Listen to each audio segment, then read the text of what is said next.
পরীক্ষায় আসার মতো 10টি গুরুত্বপূর্ণ প্রশ্ন ও তার উত্তর। Set number 4।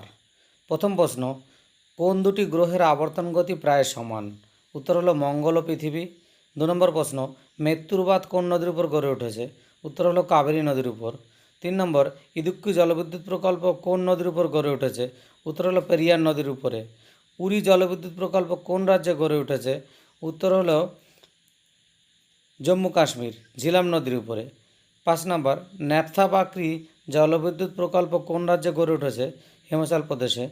6 নম্বর, কাকরাপাড়া প্রকল্প কোন নদীর উপর গড়ে উঠেছে? উত্তর হলো তাপ্তি নদীর উপরে।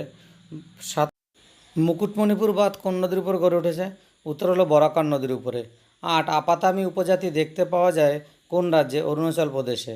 9 নম্বর প্রশ্ন, ডাউ উপজাতি দেখতে পাওয়া যায় কোন রাজ্যে? গুজরাট। 10, গুজরাটের কাথিয়াবাড় উপদ্বীপের সর্বোচ্চ শৃঙ্গের নাম কি? গিরনার। ধন্যবাদ।